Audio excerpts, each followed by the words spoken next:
My name is Janae Boykin, and my educational milestone of study is the 1966 Equality of Educational Opportunity Study led by researcher James S. Coleman.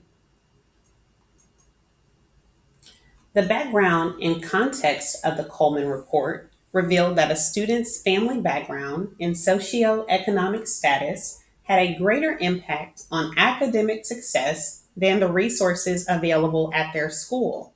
Additionally, the study found that Black students performed better in integrated schools, highlighting the benefits of desegregation.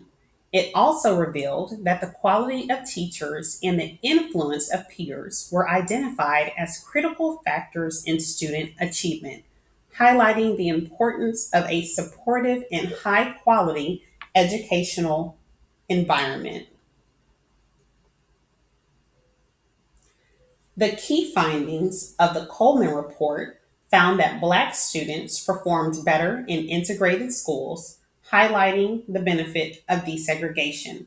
Furthermore, the quality of teachers and the influence of peers were identified as critical factors in student achievement, highlighting the importance of a supportive and high quality educational environment.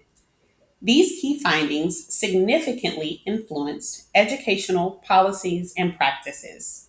The emphasis on family background and socioeconomic status shifted the focus from merely increasing school funding to addressing broader social and economic issues. This led to the development of policies aimed at reducing educational disparities through socioeconomic interventions.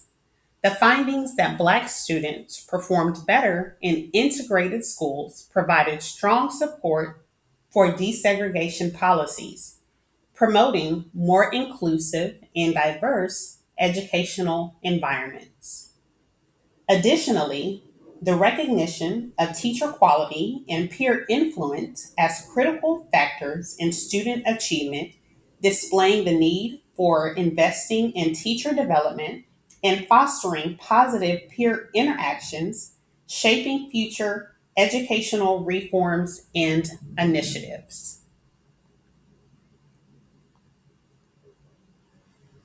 The important court cases and key figures surrounding the Coleman Report is Brown versus the Board of Education in 1954, declaring school segregation unconstitutional, really setting the stage for the Coleman Report in 1966. James S. Coleman was the lead researcher of this study. The Civil Rights Act of 1964 provided the legal framework for studying educational inequalities.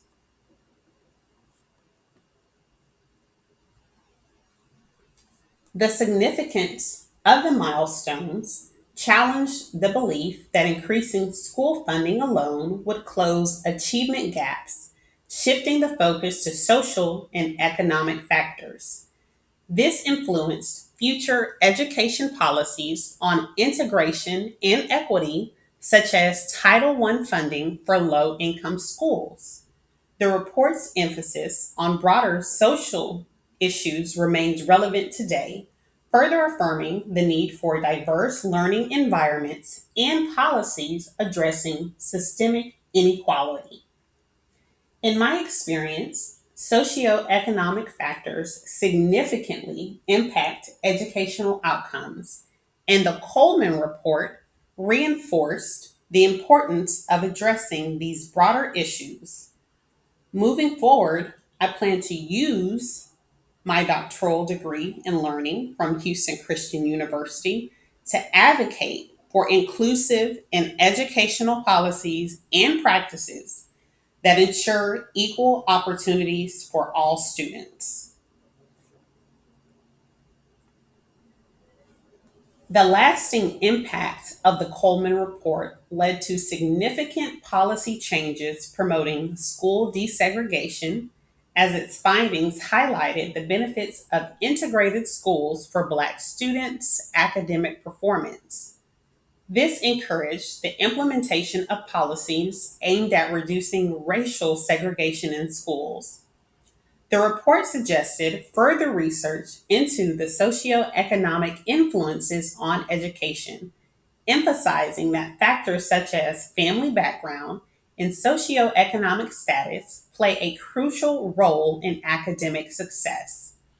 This shift in focus provided a foundation for modern debates on school choice and funding equity as policymakers and educators began to consider how to allocate resources more effectively to address these disparities.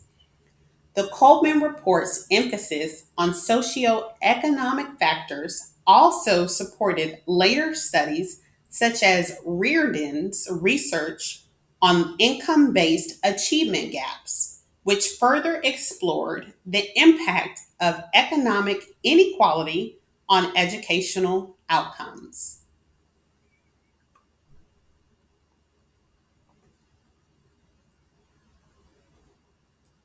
The Coleman Report's relevance to diversity in education highlighted significant racial and economic disparities in education, drawing attention to the unequal opportunities available to students from different backgrounds.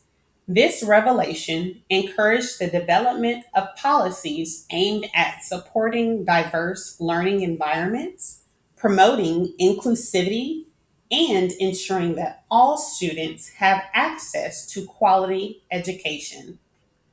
The report's findings continue to play a crucial role in discussions on systemic inequality in education, emphasizing the need for ongoing efforts to address these disparities.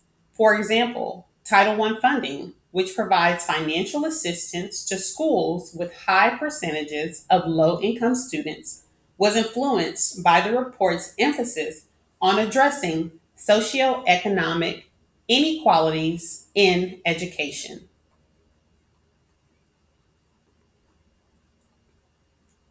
Some modern day applications that we continue to see even now in 2025 are programs addressing early childhood education for disadvantaged students, policies promoting diverse school environments, and the role of affirmative action in equitable resource distribution.